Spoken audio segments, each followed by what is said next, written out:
the one, the only, Ian Crimsix Porter. They might want to win one championship. For me, it's I want to win everything and there's no end in sight. What good or bad do you see currently in the landscape of Call of Duty coaches? All bad. There's, beef between me and Rambo. I don't think he ever beat me. And now he's the one yelling at me. People don't understand how difficult that is. You kind of, in my opinion, and I think the opinion of a lot of fans, Yeah. kind of abruptly decided to end your career. Yeah. What went behind that decision, and were there other offers on the table? Was it more of a choice, or were you forced out? Why did I get nothing? Like, I got no celebration. Not even a tweet. Yeah. I got nothing when I retired. That makes zero sense unless there's something else going on. Like Scump retiring, right? I have all of my accolades. Every single thing is better than his. They're trying to find a way to cope to say that he's better than me or I'm not the best. That whole storm, dude, was like, he retired. I'm not gonna lie, I was happy. Will there ever be a return to Call of Duty? Exclusive, episode 7. I could only bring you the best. Ain't no peasant shit. Today, he is synonymous with the best, the greatest Call of Duty player to ever touch a controller, an icon in the scene, an icon in the esports community, and now deciding to take on the world of racing. We have the one, the only, Ian Crimsix Porter. Hey, I appreciate that. How you doing, bro? I appreciate that. Usually people hit me with the, one of the goats. No. Yeah. Hey, I appreciate that. Hey, I appreciate that. Freaking salute over here, dude. 10 seconds later. 40 minutes, right? Flew across the world for 40 minutes, pretty much. Hey, that's a little... No way, I just broke the couch. I saw that lift, and I don't know how... I've never seen that happen once. No fucking way, I just broke the couch. I'm not going to say anything, but Crim may have just snapped the couch in half. Dude. That's never happened to any other guests, but if... I'm 260, bro. Are you actually 260? No, Oh, 240. Okay, that's respectable. Yeah. 260, I was like, but you must be fucking hiding it somewhere. Yeah. Buffness. I don't know. But, yeah, Saudi Arabia was fire. Yeah, cool. Probably the most extreme place I've been to for a gaming tournament. Right. So, just out of curiosity, I want to tie it back now because we're jumping to F1. The racing side of things, right? Yep. What do you think separated you from everyone else? Well, I would say, the best way I can put it? Have you ever heard that story of I forget his name, the CIA guy that did a bunch of podcasts that's got The brown dude? Yeah. I know you're talking about the spy. So have you heard him talk about I think it was him, but it was Delta Force wrote a word where it was, the most important thing to them was, I believe it was discipline, right? The most important thing to me is awareness. So it's dude, if you don't have the awareness to recognize a problem, right, or an issue, or where you're good, where you're bad, where you're strong, where you're weak, right? And if you can't recognize that in the first place, then you're limiting the fuck out of yourself. I had the awareness to realize, hey, we just won a tournament. That was great, right? But this whole past tense shit, I don't do that, success is it's always used in the past and also in the future, right? But there's only one second, one moment where you actually have success in the present. And so throughout my entire career, I've been focusing on that. Hey, I want to win this tournament, right? But the moment we leave that stage, we might celebrate for a day, right? But on Tuesday, if you're slacking, I'm yelling at you. So it's sort of a memory wipe.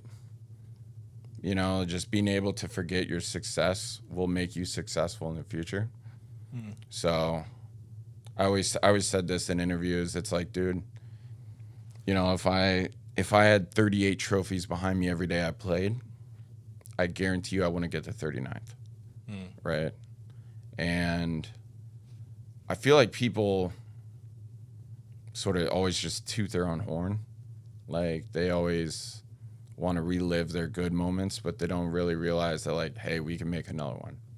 There's more. Right. And it's sort of the awareness and the discipline to basically, you know, make shit happen. Right. So I would say also that in Call of Duty, I'm probably the best teammate.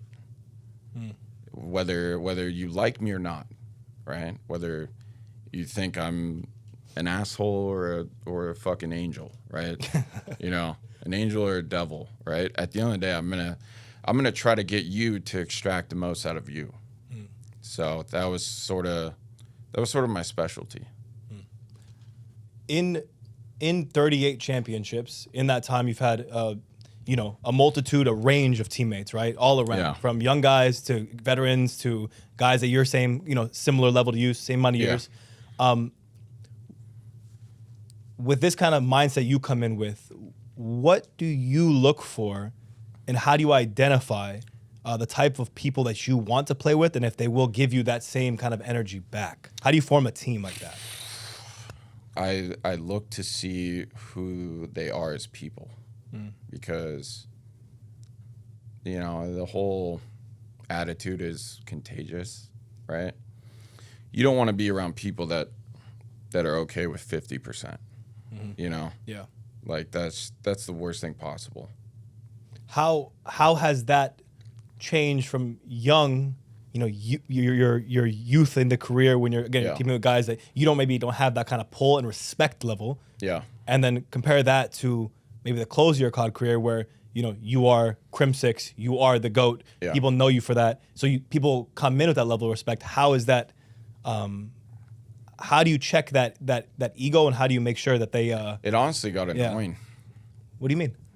Like, this is the shit that's always conveniently left out of discussions whenever people are like roasting me or talking shit about like past teammates, talking shit about me. At the end of the day, one of the main things I always fucking say is, hey, if I'm doing something wrong, you tell me.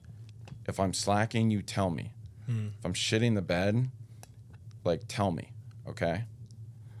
Like, gameplay wise, I want you to, anything you see that I'm doing that you don't like, I want you to tell me, you know? And, but also on the other side of things, and it's like, hey, dude, if I'm making you upset or you don't like how much we have to play, right? I don't want to fucking hear that. I don't want to hear that. Because it's like, hey, are you telling me that, you know, when I hear that, right, are you telling me that how I know to win, like the method I know to win tournaments is wrong? That's what you're saying. You know, when you're sitting there like, hey, why are we playing fucking 12 hours a day?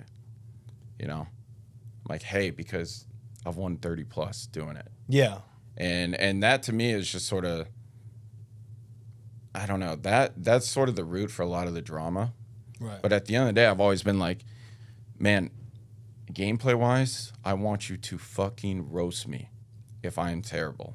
Like, pull no punches. And I listen, and it's like people only want to talk about like me to them, right? But they never want to mention the fact that, hey, I'm open to this too. Like, I want you to keep me accountable. And I don't know.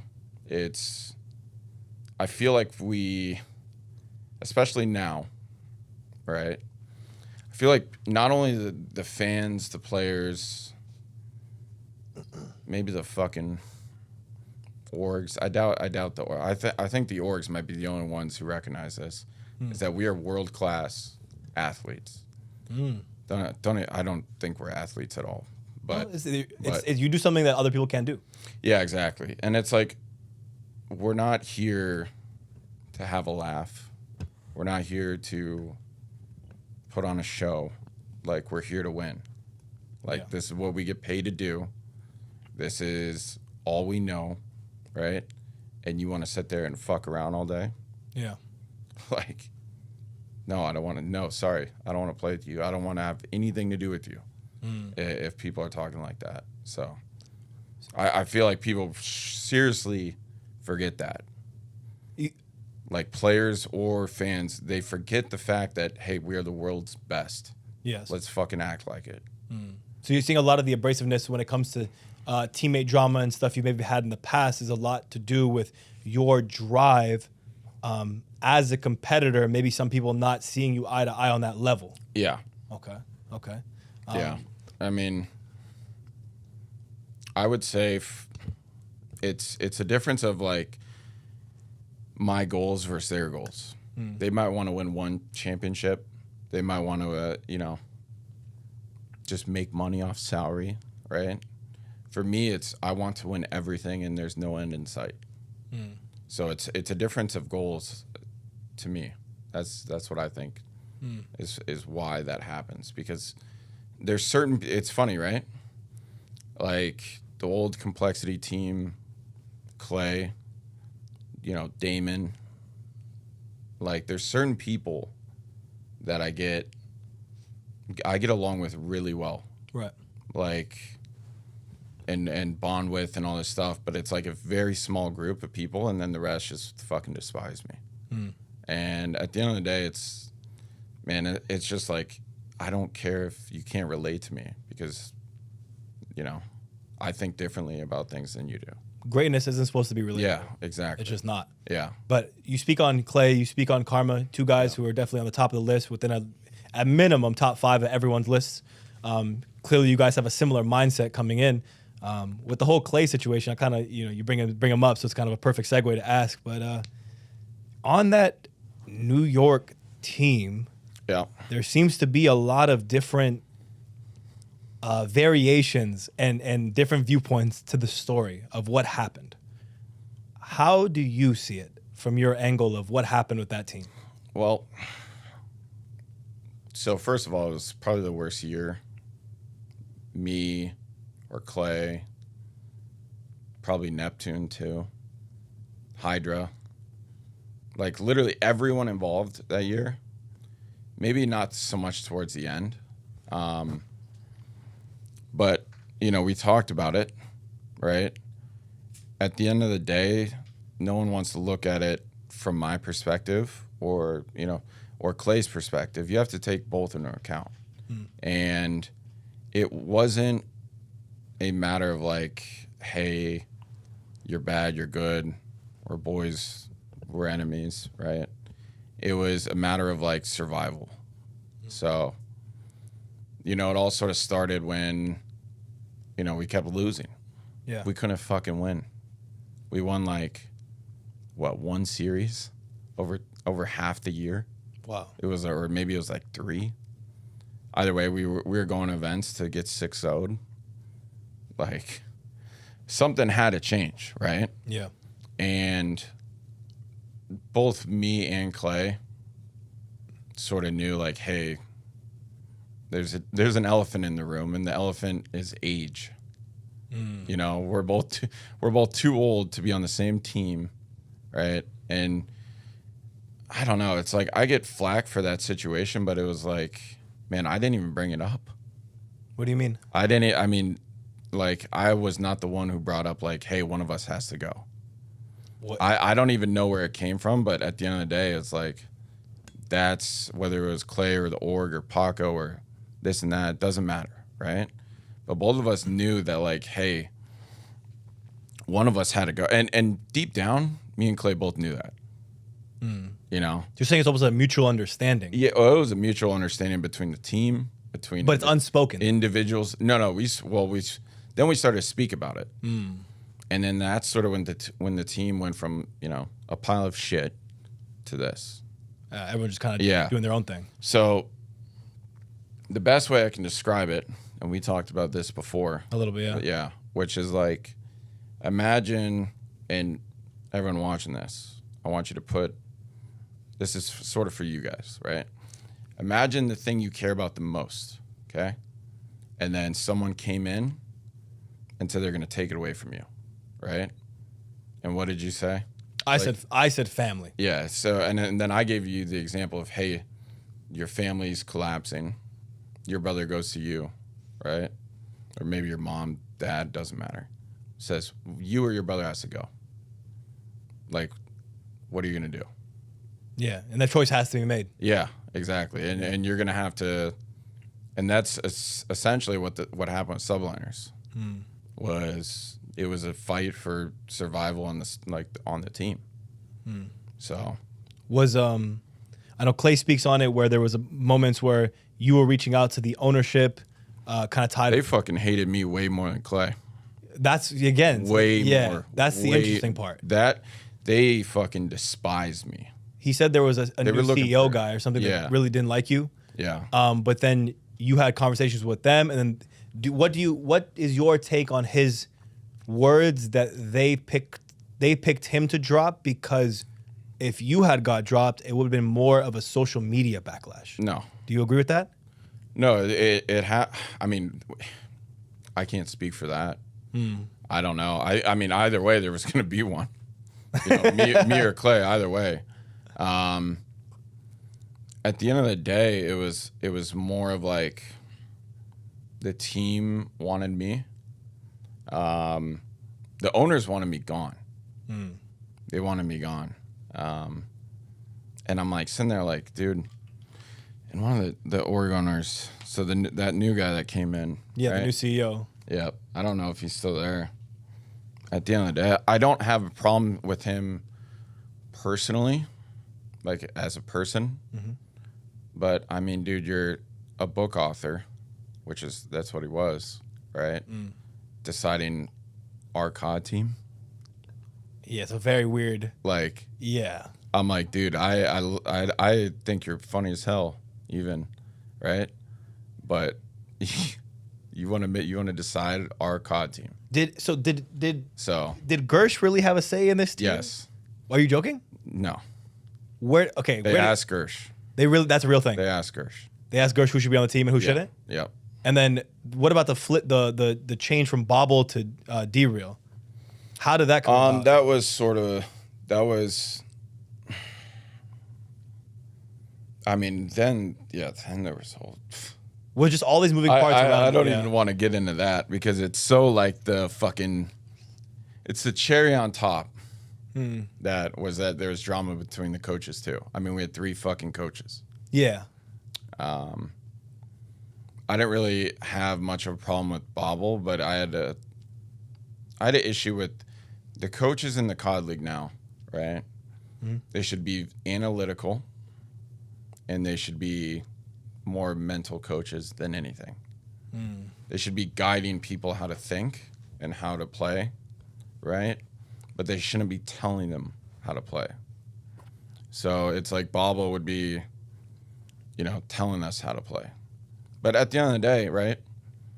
Hindsight, no, it's not even hindsight. I fucking said this a million times to all the coaches.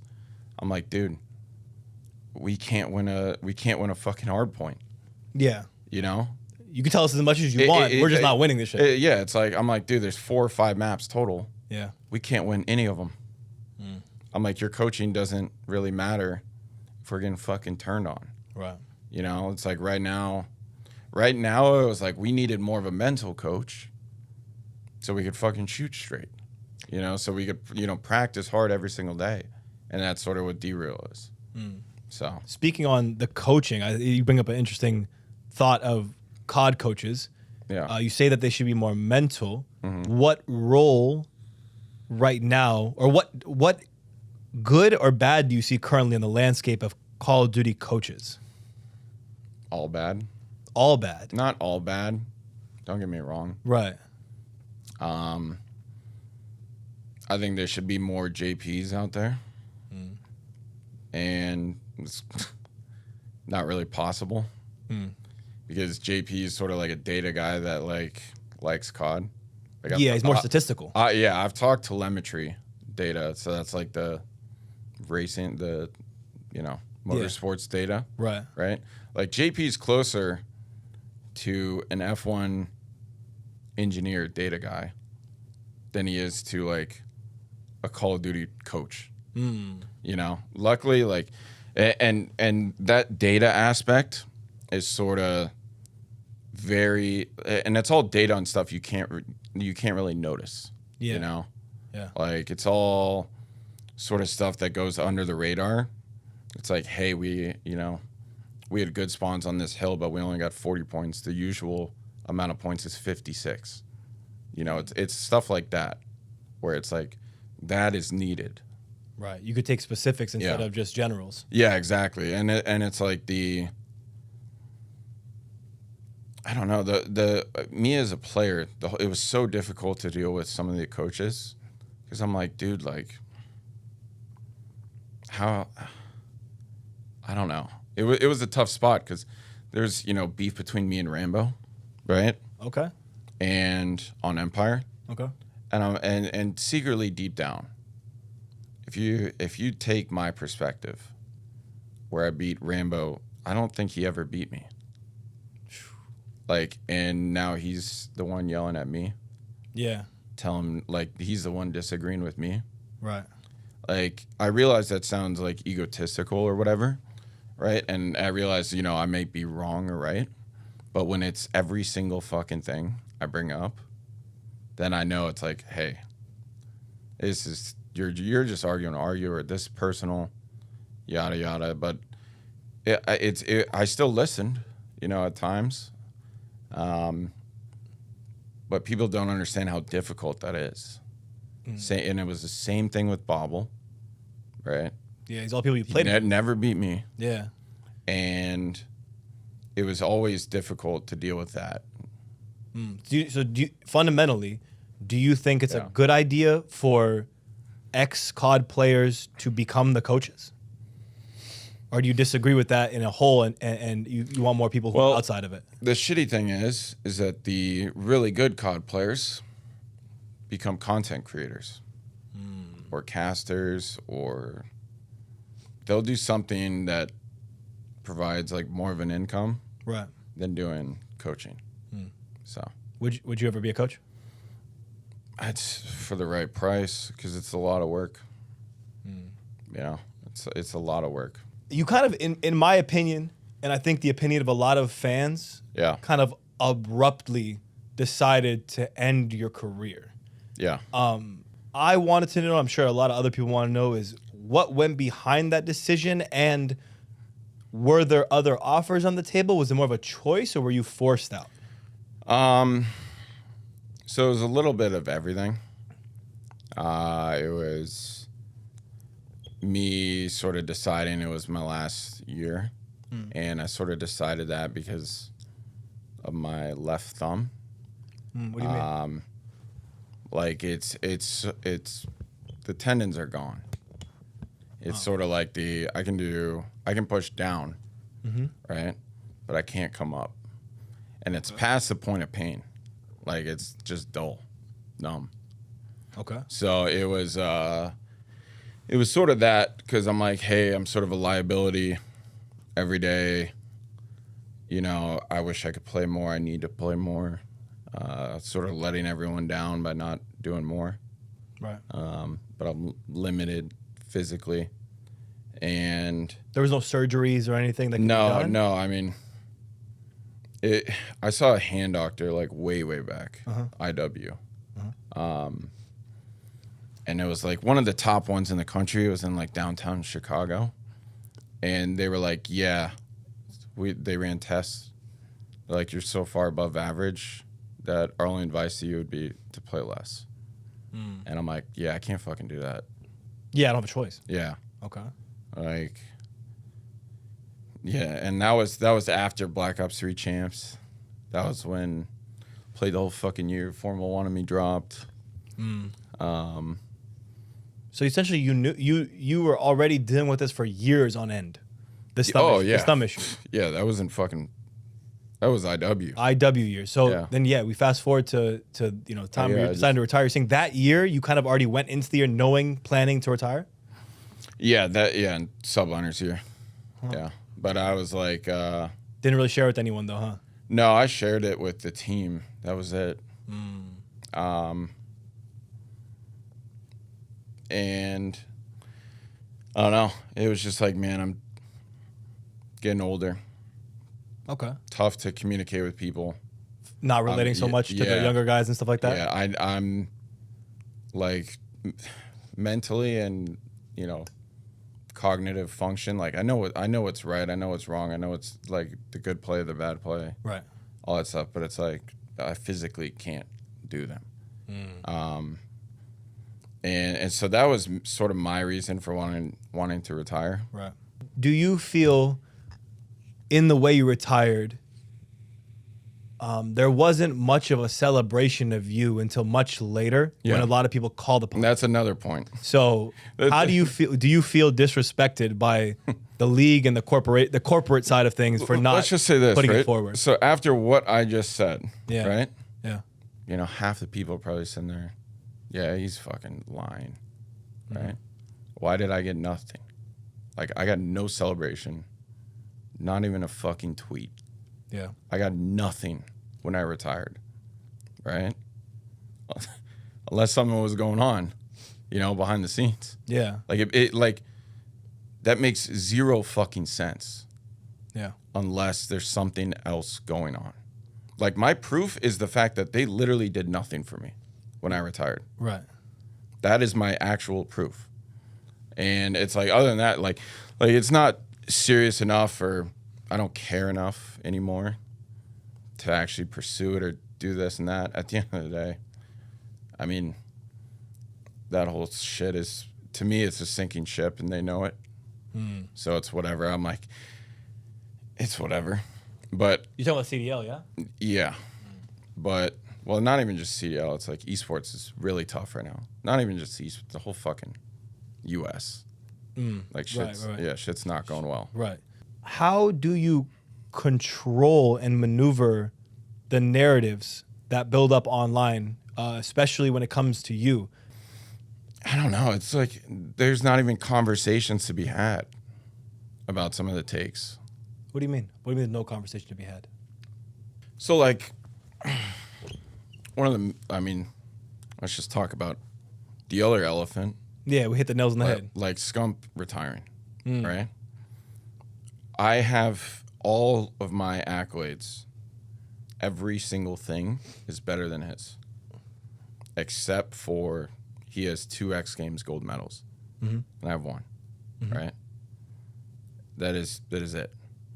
And people want to make a debate about that when literally fucking 9 out of 10 things are better, and you want to debate that. Like, that whole debate right there just shows me that, like, people just want to talk about things or make themselves feel better, right? Cope? Yeah. Rather, they're trying to find a way to cope to say that he's better than me or I'm not the best. Because that whole shitstorm, dude, was like, he retired. I'm not going to lie. I was happy when he did because I realized no one would ever pass me, right? And then I see I remember I was driving. I literally screamed, like, rolled down the window, screamed, yes. I was so fucking happy. And I like Seth, but at the end of the day, that was a moment where I was like, yeah, you did it. It's my throne. Yeah. I've done what I sort of set out to do and be the greatest CoD player ever. Now no one will pass me, right? Is it a matter of friendly competition, or does some of the drama of that Dynasty team continue? He'll probably laugh at that. Really? He'll probably laugh at the fact that I was happy when he celebrated. He'll probably be like, you motherfucker. Did you guys communicate at all about it or no? No, I had no idea. No? But yeah, I get home and people are debating or saying he's the best. He's the GOAT. Yeah. And I'm sitting there at this point still had no retirement video. No post. Nothing. And they did It was like I dropped off the face of the planet and people are getting... They did it all out for him, basically, too. Yeah. Oh.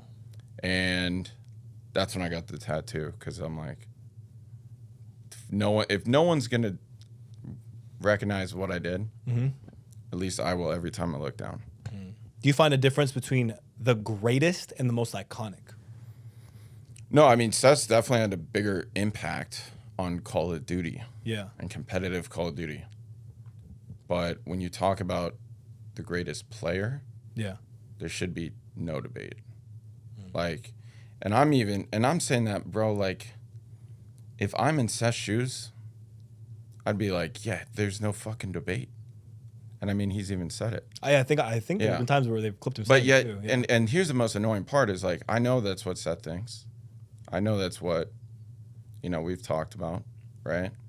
And yet there's still a fucking discussion. Yeah, there's still a debate. It's the Reddit basement rats. It's literally every 3 weeks there's a fucking debate about it. Yeah, the top 5 lists and all that. Dude, it's twice a month. I wake up on Sunday seeing a fucking GG breaking point. Who's the best? My fucking mentions are ruined for a day. And I'm sitting there like, dude, just let me die in peace. Let me dwindle away in peace, man. Like let me do my racing thing without having to fucking deal with this. I mean, it's not possible, bro. You're the greatest Call of Duty player of all time. No, it's not possible to step away even from it, no matter what you fair. do. Yeah, that is fair. But it's just like, I feel like there shouldn't be a debate. Separately from the debate, what were your thoughts on him retiring abruptly? I thought it was crazy. Really? Yeah. I wasn't expecting it. I don't know why either. Do you guys talk at all or friendly at all or no? Sort of. I mean, talked a little bit around the retirement. Went to his July 4th thing. Yeah, I mean, other than that, I don't really talk to many people around here. Generally? Yeah. So I probably talk to like Carr and like LARPing shooting buddies more than gamers now. Really? Yeah. In terms of like, I mean, from Seth to the OpTic Dynasty time, how do you reflect on that time for yourself personally and just as a team overall? It was a great time, the OpTic Dynasty. It was. I'm surprised. In my opinion, we should have had less success. Because we really, in my opinion, we weren't working all that hard in terms of like the actual competition. Right. Like practice put in. Yeah, like it was sort of like we won tournaments just scrimming. Like we'd scrim, we'd go to the gym, we'd come home and play CS:GO all night, and we'd still win. It's just that much of a gap in talent. Like nowadays you can't fucking do that. Right. Yeah. Right. I mean, even back then, like we shouldn't have been able to do that. Do you find yourself that you were also, like, for a small time of that, complacent as well with what was happening for a bit? Oh, 100%. Okay. So you wouldn't say you were, like, 100. fighting the grain? No, that was, like, the one time in my career where it was, like, I look back at it with a little bit of regret. Not from, like, hey, like, people always think I look back at it like, I hate OpTic. Yeah. Or I hate Scump or hate this, hate that. Yeah. Right?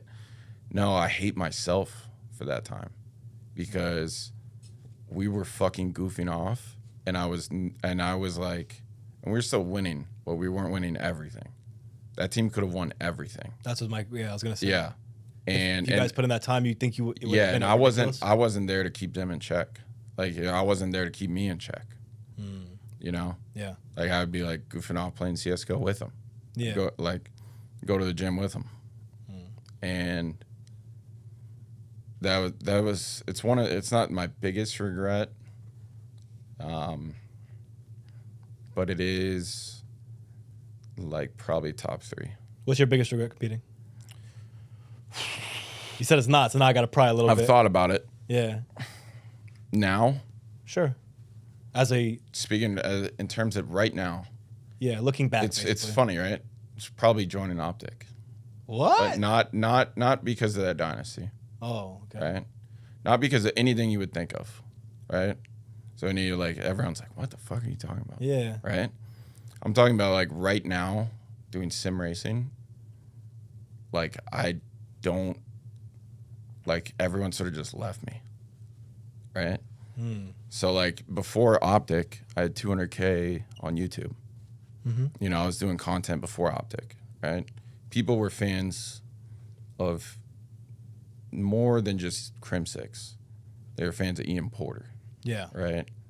And now I'm seeing that like I lost all of that. It's gone. Because I put up they love incredible OpTic more than you. I put up incredible well, not just OpTic, my teams or my persona or maybe my game or not my persona, well, alias. Sure. Crimsix. Yeah. All right. They might like the gameplay, but there's I don't know when it happened, but people started liking the things that I can't transfer. You know? So it's like I'm doing sim racing, and granted, like, the doing lap after lap alone, it's kind of boring to stream. But incredibly different from the fact. But I mean, dude, I'm putting out fucking fire ass vlogs. No one's watching them, and it's just sort of like eye opening to me because I'm like, hey, maybe I did something wrong. Maybe I fucked up. Maybe, you know, pissed off too many people. Yeah, this and that. I wouldn't say that it's necessarily pissing anyone off or pissing fans off. Yeah, or it could be Call of Duty. For me, I think in my opinion, it would just be you transitioning to a whole new thing. Yeah. You know, it's even from in my personal, much smaller scale of like stocks to now COD content. Yeah. There was a point when all the juice was gone. All the momentum I built up was gone. Yeah. So it's just a very weird feeling when you're kind of left alone. It's just so many different factors. Yeah. You know, like it could be the YouTube algorithm fucking me. Like that switches up a lot too. Like it could be a million different things. So, but I've been thinking about that a lot. That's the interesting top regret. But I was at the end of the day before that, right? Yeah. I had people who liked me for me. Yeah. You know, rather than. And point is, like, I may have won a lot less, right? Mm-hmm. But I would have been in a better spot now. You know? I see what you're saying. So, it was like a sacrifice, like I don't know. It's like hitting the highest high for the content stuff. Yeah. And then having to come down from there. I mean, being like, damn, that was crazy. At the end of the day, like, if I would have done that, say I never joined OpTic, right? Yeah. I'd probably be a successful Warzone 2 content creator right now. You know? But then I would have never had the OpTic success. Right. So it's always like, this is why I don't really like to think about the past all that much. Too many what ifs. Yeah, exactly. Yeah. Exactly. So basing it off, it's funny, the joining OpTic thing is a curveball I never imagined right there, but it's I didn't also like the fact that, like, I hated the fact that I goofed off. Like that's your biggest competitive regret. Yeah, competitive regret. Yeah. So in that team, as the years started to go on, you know, there was conversations and some leaks of some drama happening within the team, and people kind of, I don't know, there was some personality differences going on as time went on. Yeah. What happened in the OpTic Dynasty to break it apart?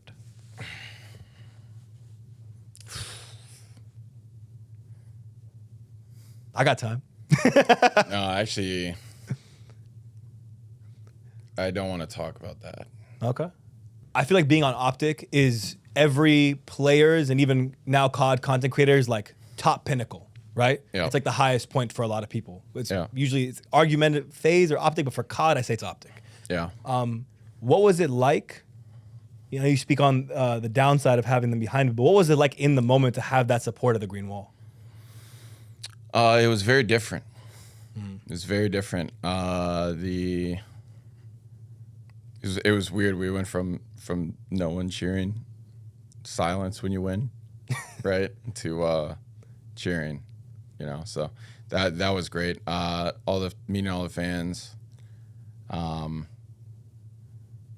You know, it got me sick a couple times doing autograph signings. It's okay. Yeah. Forgive them. But yeah, no, met a whole bunch of people. Yeah. That I wouldn't have normally met outside of just Call of Duty. Met a whole bunch of really cool people. I learned a fuck ton. I always talk about, hey, I learned more just talking to Hector, right, than I did in college about business. You know, and I went to college for 2 years.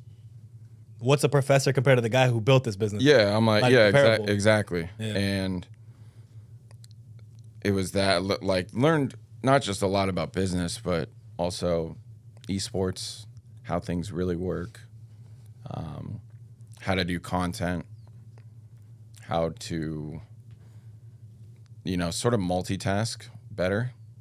Because on OpTic, all the players are doing content usually and also competing. And that was sort of something that I was like, I would do content just for fun when I was on Complexity. Right. I would just be bored, like, you know, let's fucking throw an Xbox 360 out the window. You know what I mean? Like, just random stuff like that. But the best thing about OpTic though was it's kind of weird. It was really, really good at times, but also it was a mixture of both. You know, up and downs. It was life. You know, living it and that thing was living in that house, or both houses. You know, there was never, if we had beef or something like that over a scrim, I'd fucking walk downstairs or walk upstairs, you know, and just talk it out. You can't get away from it. You're just exactly. You have to address it, or else it's gonna be weird in the whole house. So it's like that house. You could, any sort of problems that you would have online, it wouldn't be like, yo, talk to him the next day, right? Like, you figure it out then and now, right? You know, so. But the content was actually fun. Yeah. The content wasn't just, hey, here's a camera guy you don't know in a dark room, standing with your fucking arms crossed. Man, why are you describing where you're at right now? Damn, son. No, you got the natural wood in here. Yeah, it was actually fun. Yeah. Like the insane ideas and stuff. Like the content, that was by far the most fun I had producing the content, like being in the content. Does something stand out to you as like a certain moment or time on the team where the Brisk stuff was fun. The Brisk stuff? That was probably the best sponsor activation I've ever seen in esports. Was that. Okay. It was very it was fun for everyone across the board. Right. I bet you Hitch even had fun editing it. Yeah. So Hitch actually showed me some support on Twitter. Like today, he's like, keep questioning, and made my heart palpitate a little bit. You know what I'm saying? Yeah. Out of nowhere. Is there any world where you see yourself coming back to OpTic? If they get into racing, they get a car brand manufacturer sponsor. You know, I don't really have anything against them. Now being away from Call of Duty, sort of let all the grudges sort of go. Right. At least like emotionally. You know, I might talk about how this happened, that happened, but at the end of the day, there's always pros and cons to things. So it's like, I'm willing to go back, but I want to do it with sim racing, motorsport. Like, my dream is to race in real life. Oh, to be on the track, really? Yeah, like endurance race in real life. Like, I'm not doing sim racing because I want to drive virtually. Right. In a game. This is just step one. You know, technically it's step two. You'd have to get good first. sort of skip that step. What's the transition been like from playing COD for 15 years, essentially, maybe more, to picking up something brand new? Still, again, it's sim racing, but it's still like a video game. It's still a game in a sense, right? Yeah. What's it like switching after that much time to something completely brand new? Peaceful. Peaceful. That is not the answer I expected. Yeah. You're alone a lot. Just you, car, track, goal, and just driving. Like, it's... Different pace. Yeah. There's not so much team involvement involved. Everything's very analytical, right? You got to look at data. You got to do this and that. It's the best way to describe it is like it's a knowledge-based esport. So it's similar. It's more sim racing is closer to like League of Legends, Dota, than it would be to FPS. Everyone wants to talk about reaction times of drivers in F1, yada yada. But it's like at the end of the day, that driving a car fast is all about getting to do the car to do certain things. Right. And you have to know how to do those certain things. It's like a knowledge-based esport based on the fact that like you have to know a feeling. You have to do certain things. You have to feel, what's going on with the car. Yeah. And then you adjust. And that's all knowledge. Like Max Verstappen could probably be drunk. And I could be just 4 Red Bulls in, 2 coffees, just did 25 jumping jacks, right? And he would still smoke me. Right. Like, or just any of the guys in the league that are the best, right? They could probably beat me drunk. And I'm by no means bad. Like, now talking with the coaches and all this stuff, they're like, yeah, you're probably top 8% of all sim racers. Maybe probably even less. And sim racers are usually faster than real life racers. Like, there's one of the guys on the grid we're talking about X Games gold medals, right? Because he's got a couple. I think he's got a gold and a silver. And he was actually at the same X Games that we won at. You guys played at? But he was doing rallycross. Oh. So like the fucking rally cars. Right. And he's in the league. Right. Then there's a GT4 world champion. They were on the ground, like actually driving.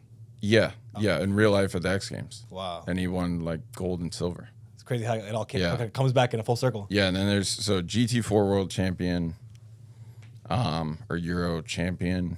There's guys doing GT3. So like this is all real life. And they're in the league. Because real motorsport takes a lot of money to get into. Speaking that it's a individualized sport. Being an athlete takes a certain kind of dedication, a certain kind of sacrifice. Yeah. Is the dedication and commitment in this individualized sport, is it different when you don't have anyone to rely on, in a sense? Like no teammates? Does it feel different? Yeah, it feels different. Yeah? Yeah. Actually, the biggest thing is the fact that I'm just getting shit on. Like, I like it, Yeah, it forces you to get better. Yeah, like like CSGO, for example. Very difficult. I love that it's difficult. Like, after playing Call of Duty, fucking Halo, Battlefield, Rainbow Six, Ghost Recon, like, I've played every single FPS under the sun. Yeah. They're all easy. I can literally go on and obliterate anyone. Right. But CSGO. So CSGO is like the one outlier where it's like a legitimate challenge. And I love CSGO for that reason. So that's what sim racing is. In the argument of controller versus mouse and keyboard, Yeah. which side do you lie on? Well, controller is probably just going to get easier and easier. Oh, you think it's going to get basically more sticky aim, basically? Yeah. Well, the games are going to be more optimized. So then algorithms will work a lot. Formulas will work a lot better, a lot quicker, a lot faster, cleaner. So keyboard and mouse is definitely more difficult. Yeah. Without a doubt. Well, 100%. But it's also inferior. Okay. See, that was the debate I was trying to settle, and then you hit it, and it's an inferior. I mean, by step one, controller's better, therefore mouse and keyboard is less. I thought I had clarity, and I got less clarity right at the end, right at the last word of it all. Yeah. But Outside of the game, outside of gaming itself, what is Ian Porter like outside of the competitor? I would say I'm always unserious, like goofing off. I'm always joking around, having a good time. My wife tells me, I wish you were more serious. A lot. Because to me, that's like, I take the competing aspect so seriously that if I keep, turn off the computer, get up, and I keep that mentality, right? Like I would go insane. I would crumble. It would just be a horrible, it's not sustainable. Yeah. So outside the game, I'm always having a good time. Jesus. Always, chilling, doing whatever. But I don't take things seriously outside the game. Very calm. Yeah. Calm, cool, collected. Calm, but also just looking for a good time. Like I'm like the happiest drunk ever. And I feel like, if I was just serious 24/7, I'd be the fucking worst. Like no one would fuck with me at all. Like I wouldn't even fuck with me. After everything's said and done, Yep. Racing, Call of Duty, everything. What do you want your legacy to be?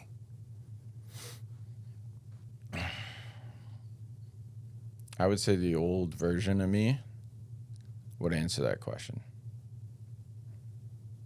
This version of me now, I don't care. Beyond you. Yeah, because to me, like, it's all the opinions of people that I don't know. Probably never met, will ever meet. Like, I'm at peace with myself and what I've accomplished. So whether they can talk about it, whether they can reach a conclusion, right, doesn't matter to me. Like to me, that's all in the past, and it's like there's still stuff I want to do, and I don't want to think about it. I don't want to think about it, but I truly now, like, it doesn't affect me. I'm not gonna worry about it. Because at the end of the day, like, there wasn't really that many people defending me in the first place. Yeah. When I did retire, and I mean, coming to grips with that was very difficult.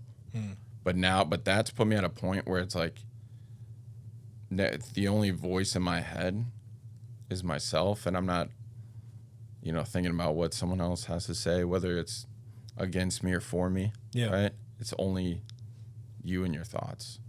So my legacy, like, it's there in my head, and that's truly the only thing that matters to me about Call of Duty anymore. If the situation was perfect and the money was right, would there ever be a return to Call of Duty? I wouldn't play. Never on a controller? I mean, I don't want to play. I know for a fact I'd be a really good coach. Really fucking good one.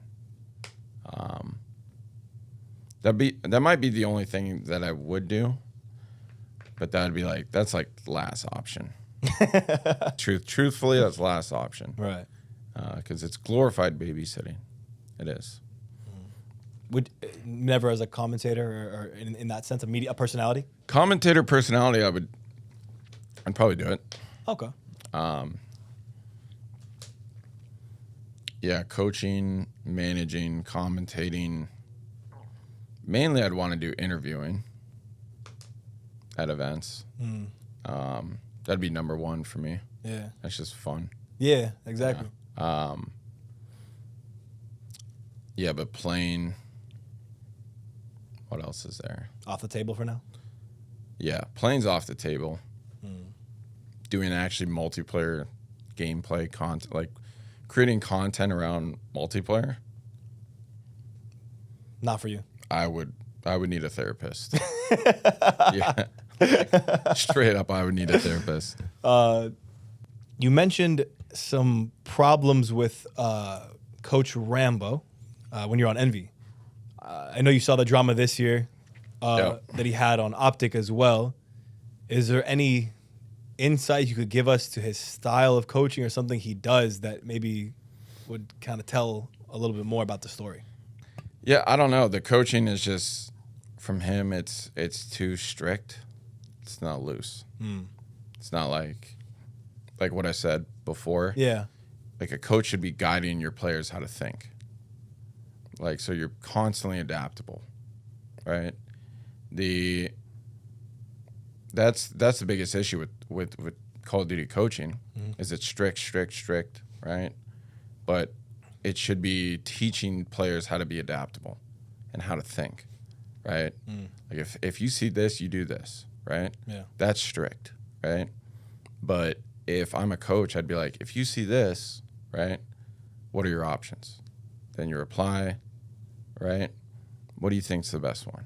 That's sort of how he was coaching. A little too strict. Yeah. Okay. That would be it though. But it was weird because year one Empire, right? He was godlike. He was providing that story where it's like, hey, Money Hill on this map, we have good spawns, like 89%. This was like actual numbers, I remember. And then we're like, okay. Then we started talking as a team. We figured it out. Yeah, you adjusted. You started realizing what's happening in scrims and all that stuff. And he pointed us in the right fucking direction. Yeah. For identified a result of problem. Yeah. Now it's the player's job to get to the end. Yeah. So year one he did that, but then year two he was a dictator. Something just happened. Yeah. So was it? And granted, our team was sort of in shambles too. So I mean, Yeah. It's always people think I don't switch perspectives when I talk about things, but I'm constantly doing that. Like at the end of the day, our team was in shambles. Where there was a lack of trust. We went from winning 5 of 9 to now we're like 0 for 3. Yeah. People at that point started losing their shit. Yeah, losing So confidence. and it wasn't just Ray; it was everyone. You know, everyone wanted to fix it, and everyone had their own ideas, their own thought process and shit. So it's always, you know, it's always a group effort when things go wrong. Yeah. You it's also, can't pinpoint one guy. Yeah, exactly. And it's always a group effort when things go right too. So Okay. Gotta look at it from both ends like that. yeah. What's your favorite championship you won? Gfinity won. Gfinity won. Why does that stand out to you? Because that was the first tournament I won back-to-back. That was my second one. So that just felt some different level? It was eye-opening. So a lot of people don't know this, right? I played esports, video games, professionally since I was fucking 13, right? What? I didn't win till I was 21. What? Yeah. My first pro event was 3rd place, COD 4. I was 13. Wow. So I spent 7 years, right? It was around that range. I spent that long losing. Chasing. Yes, exactly. Wow. So people want to talk about, you know, he's too strict, he's a dick, he's an asshole. None of them, no one, spent 8 years losing. Right? Yeah. Half of them haven't even played for 4 years. Yeah. But I literally lost for 8 years straight. And the moment I won 1, it was incredible. But the moment I won 2, I realized like I'm different than who I was. You know? Yeah. And not only am I different, but now I'm the type of player person that I can do this consistently. I don't have to stop. We just won 2 tournaments back to back. And I'm not going back to that losing shit anymore. So that was the standout right there. yeah. Oh yeah. That was when it was like that extra drive and motivation just went to overdrive. The mindset really changed. Yeah. The winning was the spark that I needed. Yeah, because I went from like absolute worst. I mean, Frag Cup was online, but to win 2 back-to-back in person, that was a lot better. Like, but I always won those 2, and it was just on top of the world. The world championships didn't feel the same? No, the world championships, complexity one was like, what the fuck? I was legitimately like, I wasn't celebrating. I was emotionless because I was kind of pissed. Why? Because I was looking for a fight. Like I was looking for a battle. Oh. And it was just like, we just showed up and stomped. It felt too easy? Yeah. I was like, I would rather win a 3-2 match, go the distance, than win 3-0. Like, ultimately, I'm going to look back at it like, yo, that was a good fight. Yeah, it was a grinder. Yeah, exactly. It's like, those are the ones that make you feel sort of alive as a competitor. Right. And as a player. Like, you'll always remember those. You'll never remember the 3-0s. So that complexity one wasn't actually your favorite chip, I'm assuming, automatically. No, because we literally prepared so much for it just to beat them in, I think it was like 32 minutes. Something like that. On and off. Yeah. So what was your favorite chip? Well, no, Gfinity 2. Oh, Gfinity 2? Or Gfinity 1, sorry. Okay. That was just the second one. What was it like winning at home? Third one. What was it like winning at home? Oh, on Empire? Yeah, was that weird? Was that an odd feeling? I fucking love that, dude. Clay actually said it was like the weirdest feeling. He just was like, didn't know what to do, and this girl walked in, and that was just the end of it. How did you react to winning the chip? I literally went out and did like a little, we won. I was screaming and shit. Went out on the front porch and literally did like a cross between like a Sui and like a fucking Super Saiyan. I literally just went out there and just screamed like full that. blast. Yeah. Yeah. That's amazing. Because that was getting dropped from OpTic and then having the whole 0.4 KD slander, all that shit. When it's like, yeah, all of it wasn't even fucking true. Yeah. Like, I don't remember. I might be wrong, but I don't think I ever had a 0.4. Like that was literally made up. And unless it was like one individual series. And it's so crazy, right? Because people probably think that actually happened based off the slander and rumors, the random narratives, and the amount of like, you know, OpTic supporters, right? Yeah. And just followers. Yeah. So when I got dropped, I'm mentally a tough person, but I will flat out say this, is that when you get like probably 10,000 tweets a month of people telling you you're terrible, you're washed, quit, fuck you, you costed, all that shit. When you get, there was like, first month, it was literally 10,000 tweets. Every time I loaded up Twitter, there'd be like 5 to 10. Yeah, nobody's full, basically. Yeah. And so that was like, before that year, that was like my lowest point in my career. Right. So that one's a gratifying one then. Yeah, that one, even though it was online, money's whatever. But for what it did for you. Yeah. Yeah, it's more for you personally. Yeah, and you could see it in the fucking gameplay too. The best series maybe all year was that series versus FaZe in the final. Right. So. All right. I want to keep talking, but we're getting towards the end of recording time. Literally, I have available. Yep. So I'm gonna do the exclusive final questions. Okay. But wow, I feel like I could do a whole other pod with you. Just saying. But we're just caught up here. Yep. These questions are the exclusive final questions. They are passed on from James Lipton on a show called Inside the Actors Studio.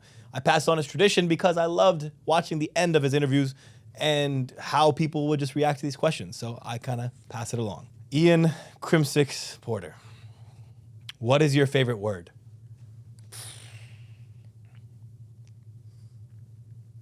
Win. Win? Yeah. W-I-N. W-I-N. Makes sense. What's your least favorite word? Lose. I was like, you're going to catch me off guard with this one. What turns you on creatively, spiritually, or emotionally?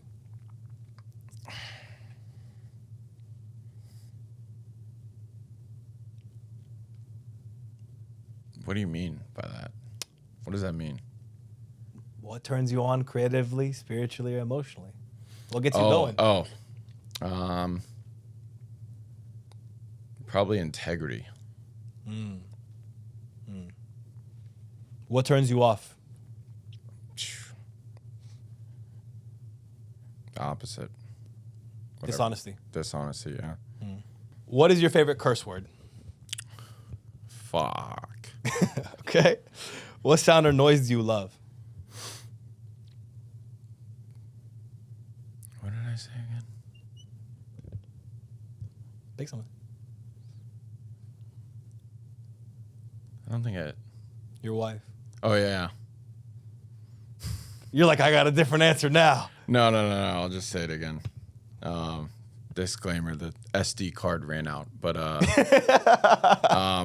no, I said my wife saying my name is the best voice, and the worst or sound, and the worst is our little toy poodle barking. Okay.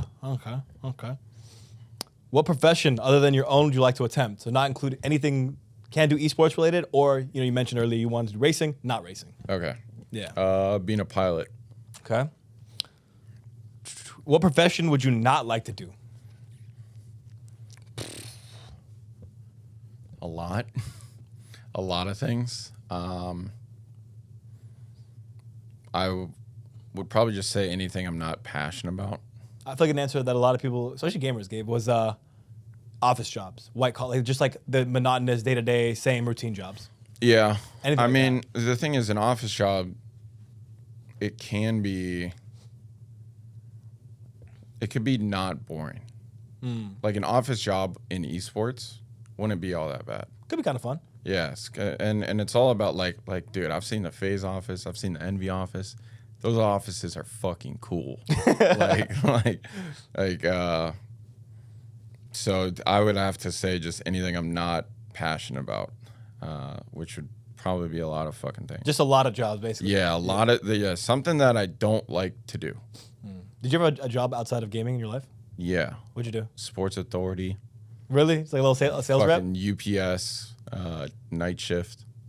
Oh, you've done a couple things. I've done Microsoft game testing. Microsoft one was actually the fucking worst. The game testing one? Yeah, because I was doing shit like load up the game, like you have a stopwatch, right? Okay. Turn on the console. You're at the dashboard. It was 360, or maybe it was a 1. Uh-huh. I think I did both. Click A over the game, start the stopwatch. Right when it says press X to start. Your stopwatch. And your stopwatch. Did that for 8 hours a day. On like random bullshit like that. So it's not, and it was shit on Halo 4. So it's not game testing what people imagine it to be. No, fuck no. Not like that at all. No, that's like the game testing where they actually value your opinion, right? Or talk to you about things. But that game testing was like you're doing what a monkey could do. Yeah, and that was literally. And I got home, I didn't even want to play video games. Okay. This is the last question, but before we ask that, anything you'd like to say to the fans?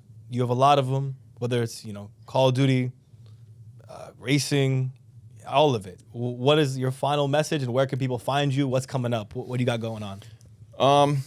Well, I would say thank you for supporting me throughout the years, through the good, the bad. Just know that I'm basically the same as you guys, just maybe a little bit better at Call of Duty. Just the GOAT. But hopefully I brought some insight, some things you didn't really know about on this podcast. And yeah, I'm doing sim racing now.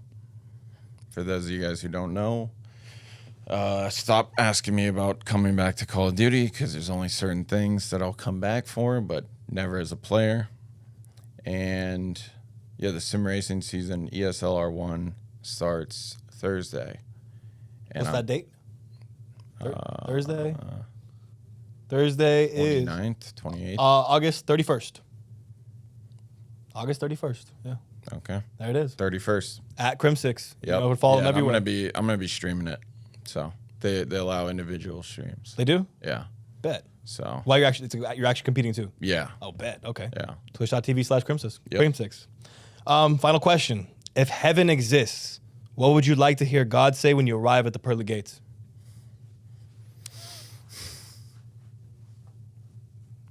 Smiling a little too much.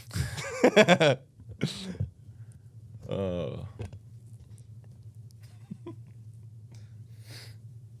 don't know. Probably some like a joke. A joke? I would God hits you with a dad joke when you come in? no. Well, not a dad joke. I would say like if I showed up, you know, in heaven, I see God, and He hits me with the like, surprise, surprise! You thought you were going to hell. So if you hit me with something like that, I would be like, You chuckle like, oh, God. I would start just fucking dying laughing. Yeah. Like, I think that'd be funny. I think that's a good way That'd to probably say be it. the funniest joke. Just the whole You'd be like, the whole situation taken into account. yeah. That'd be the funniest shit I've ever heard in my life. And you'd be like, God damn, God, you're funny. Oh, yeah, my bad, God, my bad. That's it, guys. That's it. Here with Crimsix, brought you the exclusive. Like, comment, subscribe, do everything you got to do, and I will see you next time. Comment who you want to see next. Bye. Bye, bye, bye. Later.